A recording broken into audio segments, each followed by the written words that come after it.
did you know when the last completely new country appeared on the world map? The answer is 2011, not that long ago. It was South Sudan, which became independent after separating from Sudan following years of civil war. And yes, that makes it only 15 years old, basically a teenage country. But honestly, even a lot of European countries are pretty young too. Take Czechia and Slovakia, they are only 33 years old. Before that, they were part of a different country, Czechoslovakia. So, the list of countries in the world isn't as fixed as it often feels, and in the near future it could change again. The big question is who, where, and when. A few famous names probably pop into your head right away, the ones we hear about in the news all the time. Palestine in the Middle East, Kosovo in the Balkans, or maybe Western Sahara in Africa. They are all fascinating, but they don't really fit what we are looking for here. Because these are partially recognized states, they already exist in practice, and the main question is simply how many more countries will recognize them. What we are interested in are the ones who would make a bigger leap, the next newcomers that could go from zero international recognition to at least one. For example, you might have heard of Iraqi Kurdistan, a region of about 6 million people at the crossroads of Turkey, Syria, Iraq and Iran. This is one of the main homelands of the Kurds, often described as the world's largest nation without a state of its own. Over the last 100 years, the Kurds have had several moments where independence seemed possible. After World War I, when the Ottoman Empire collapsed, and later after the Iraq War, when Iraq was weakened. But there is one huge problem. Basically, every country around Kurdistan has a strong reason to not want a brand new Kurdish neighbor on the map. In 2017, Kurdistan even held an independence referendum, and around 90% voted yes. But no one had time to recognize a new country. Turkey and Iraq quickly imposed an air blockade, and the Iraqi government sent troops into the region and arrested local leaders. Nope, still not what I'm looking for. I think our best candidate has to be someone stronger than the country they are technically part of. Sounds weird, but it happens. One example is Somaliland, a self-declared state in the Horn of Africa. It emerged in the early 1990s after Somalia's long civil war, and it's roughly a third of the country that fought its way out of the central government's control. What's more, a neighboring country, Ethiopia, has real practical ties with Somaliland, because it needs access to seaports. And recently, Somaliland even got its first official recognition from a UN member state, Israel. So in that sense, Somaliland has already become a country with at least one recognition, which means it deserves its own separate video, but for us, the hunt continues. So have you seen the recent news about New Caledonia? New Caledonia is a fairly large archipelago in the South Pacific east of Australia. It is French territory, and for decades the indigenous Kanak population has been pushing for the independence. There have already been 3 independence referendums, and every time the issue has boiled over into protests and unrest. And then, in July 2025, President Emmanuel Macron announced a deal. New Caledonia would get a special status as a state of New Caledonia within the French Republic, with its own New Caledonian nationality and even control over foreign policy, while still remaining under French sovereignty. Whoa, that sounds like they're just one step away from full independence, but there's a catch. New Caledonia sits on massive nickel deposits, estimates around 10% of the world's reserves. So yes, France might offer more autonomy, but it's not exactly eager to let a fully separate country appear there. But nearby there is a candidate whose chances look even better. It's Bougainville. Bougainville is an autonomous region of Papua New Guinea, a country that was once a colony itself, and the island's residents have long wanted to break away. After a long, violent conflict, they secure a peace deal where Bougainville's future would be decided by referendum. That referendum happened in 2019, and independence won by a landslide, and Papua New Guinea started a transition process. But soon reports began to surface that the government was dragging its feet and quietly stalling the whole thing. So Bougainville is still a top contender, but whether it actually becomes the next new country is still an open question. Basically, nobody wants to let a piece of their land break away. Shocking, right? But for a brand new country to appear, someone has to want it. And believe it or not, last year one country openly said it plans to create a new state on its own territory. Keep that in mind, we'll come back to it, but first, to understand how this kind of future new country could even work, I need to tell you about another place that at one point lost 99% of its territory. What are you thinking of? Of course, the Roman Empire. What else could we think of? But I'm not exactly talking about that. In the 4th century, the Roman Empire became Christian, and around that time the Bishop of Rome started being called the Pope. Time passed, the empire declined and fell apart, but the Pope's authority actually grew. And after building strong ties with the Frankish kings, the Pope ended up ruling an entire country of his own, the Papal States. That state existed for over 1,000 years, and by the mid-19th century it looked roughly like this. So even just about 20 years ago, the prototype of the Vatican was bigger than many modern European countries. But then came the great unification of Italy, and the Pope couldn't stop it. So the Papal States, including Rome, was absorbed into the newly formed Kingdom of Italy. Pope Pius IX basically locked himself away on Vatican Hill in Rome and declared himself a prisoner in the Vatican. The question of what to do with this tiny territory remained unresolved for around half a century, and only in 1929 did it legally become its own independent state, Vatican City, the smallest country on Earth. It's shorter end to end than the height of the Burj Khalifa, and it has fewer than 1,000 residents. But the smallest country is actually debatable, because there is an even stranger country out there that's smaller than the Vatican. Although it's not even clear whether it should be considered a country at all. It's called the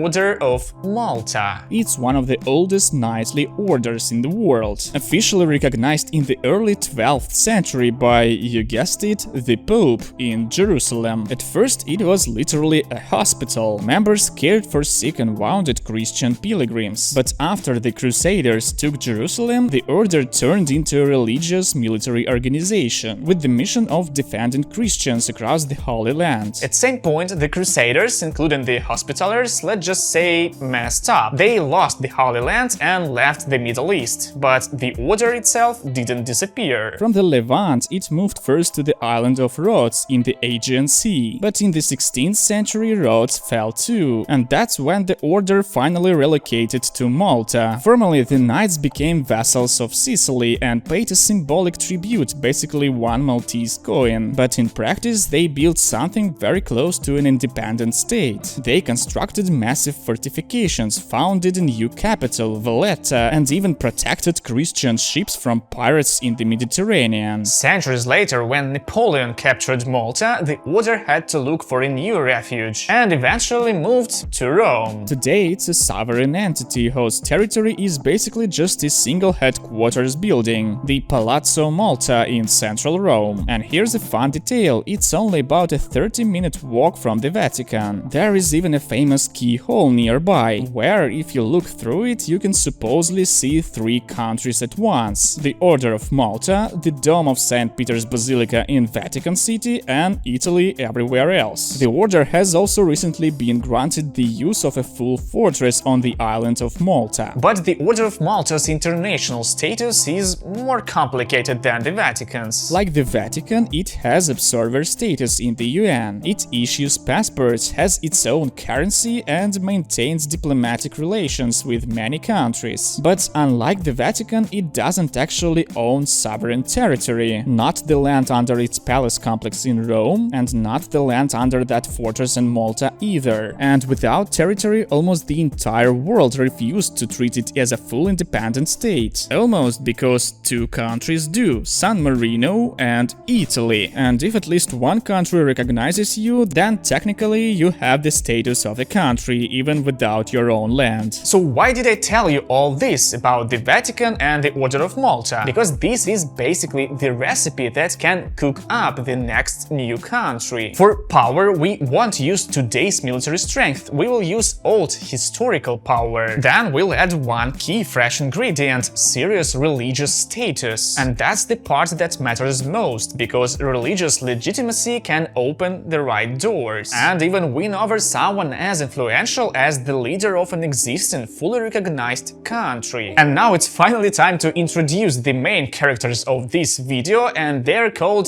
the Bektashi Order. But who exactly are they, and which country has decided to give them a piece of its land? Let's find out. The Bektashi are a relatively small religious community within Islam. Estimates put them at somewhere between 7 and 20 million people. And just for context, there are over 2 billion Muslims in the world. So the Bektashi version of Islam is unusual. It's a blend of Sufism and Shia traditions, known for being more tolerant than many other branches, and for having a strong mystical element. For example, a Bektashi, unlike most Muslims, can drink red wine, but only as part of specific rituals. Alright, we are not specialists here, so we won't go too deep into theology. What's more interesting for us, where did they come from and how did they gain influence and followers? The founder of the Bektashi order was Haji Bektashvili. He was born and raised in northern Persia in the early 13th century, and from there he traveled to the holy Muslim cities, Mecca, Medina and others. But after that he couldn't return home. His homeland was taken over by the Mongols, so he settled in what is now Turkey, where he began preaching to the local population. And here's the key point. At the same time, many Turkic tribes were also fleeing the Mongols and migrating into that region. A lot of them were open to a new faith, but they weren't exactly ready to the full strictness of Orthodox Islam. And that's where Haji Bektashvili came in. He offered a softer, more flexible interpretation of Islam. So that's how his first circle of followers appeared. Later, his followers ended up taking part in the very first Ottoman campaigns, led by a Turkic principality based in western Anatolia. It first rose to real power under Osman I,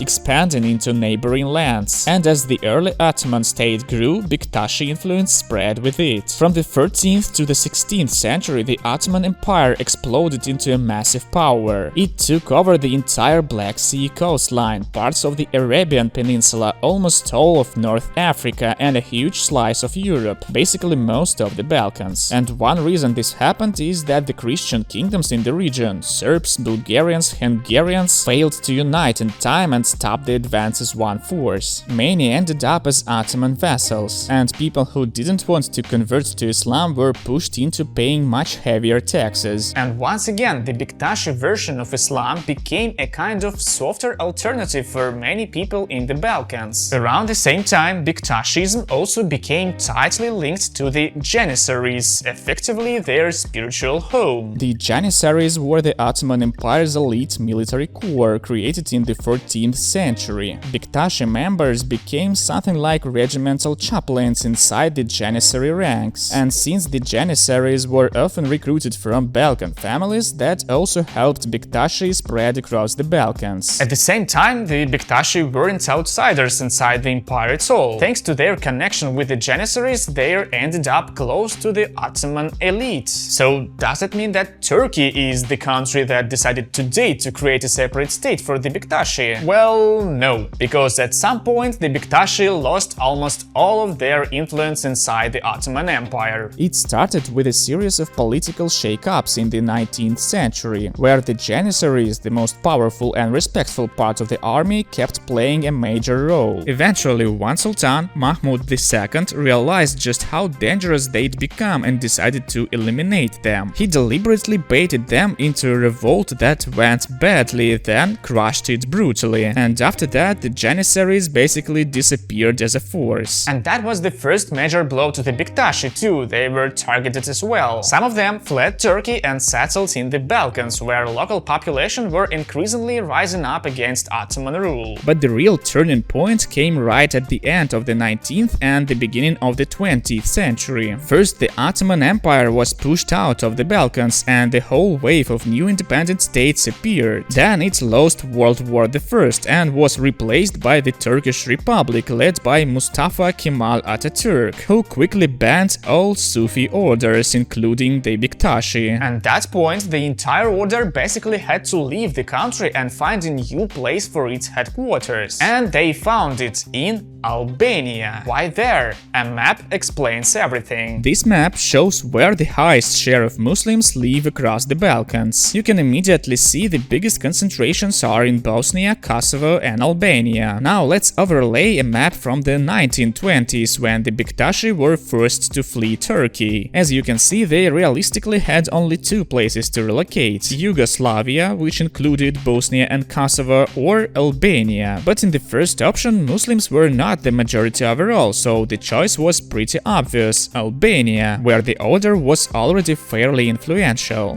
Yes, Albania later went through its own communist period in the second half of the 20th century. Back then, the Bektashi, like all religious groups, were pushed underground and had to keep a low profile. But later things returned to normal, their headquarters was restored, and today the Bektashi are estimated as around 5% of Albania's population. And then suddenly an unbelievable piece of news drops. On September 21st, 2024, Albania's current prime minister and leader of the ruling party, Edi Rama, announced plans to create the sovereign state of the Bektashi Order right inside Albania itself. Whoa, a national leader openly says he plans to create a new country. That's a big deal. And honestly, it sounds like not many people can really stop him. So let's look at where exactly the country would be located and what it would look like. The Bektashi state would be right in Albania's capital, Tirana. The idea is to hand over the territory of the Order's global headquarters. It's a beautiful building sitting in the middle of a peaceful garden. And it's not just the main building. The site also includes a mosque, a crypt, several gardens and fontaines. The whole complex is surrounded by a high wall with large central gates. But unlike the Vatican, this wouldn't be in the very heart of the city. It's actually closer to the edge of Tirana, in a pretty ordinary area. Lots of Soviet-style apartments blocks and some private houses nearby. We are already now the future country's flag and coat of arms, both are green. But the most interesting detail is the size. The territory would be just 4.5 hectares, about 10 times smaller than the Vatican. This would become the new smallest country in the world. Unless, of course, they go with an Order of Malta style scenario, where the country basically has no territory at all. The permanent population would likely be around 20 to 30 people. Basically the people who already live in the complex today. And as for recognition, at the very least the new country would be recognized by Albania itself. Who else in the world would dare to recognize it? That's still unclear. The leader of this microstate would be the Dede Baba. That's the title for the head of the order, a man named Baba Mondi. By the way, in January 2025 he visited the Vatican, and afterward some Albanian media claimed that the Pope had personally approved the creation of the state, even though that wasn't actually said in any official statement. But is this really as realistic as it sounds? Well, first of all, Edi Rama hasn't named any specific timeline for when it would happen. And technically, since Albania is a parliamentary republic, the prime minister's idea would still need to be approved by parliament. But that probably won't be a problem, because Rama's party holds a majority. And most likely we should expect the Bektashi state to appear within the next 3 years, before 2029, when Albania is due to hold its next parliamentary elections. Until then, Rama and his party basically have a near free hand to move on this scale. However, the idea of creating a Bektashi state has plenty of opponents. For example, there is a country where more followers of the Bektashi tradition live than in Albania, and that's Turkey, the birthplace of Bektashism. And many Bektashis there are against the idea of the Bektashi state in Tirana, seeing it as an anti-Turkish political move. Leaders of the major Turkish umbrella organization representing Alevi and Bektashi communities, separate from the Albanian branch of the order, have said this openly, and according to polling, many Albanians are against splitting off even this tiny piece of land too. To them, it feels strange to elevate one religious minority in the country so dramatically. But that's not even the craziest part. Believe it or not, many ordinary Albanian Bektashi believers are against it as well. My team and I had a hard time understanding why, but it seems to come down to this. Many of them feel closer to the Turkish Bektashi world, and they don't trust the leader of the Albanian headquarters, seeing him as a Western-backed figure and part of some bigger political game. So basically almost everyone is against it, but the people who actually makes the decisions are in favor. A pretty wild situation, and it'll be fascinating to see how it ends. If this country really does appear, my subscribers will be the first to hear about it. I'll post an update in the community tab. So subscribe to the channel, suggest new video topics in the comments, and my name is Vlad. Thanks for watching and see you next time.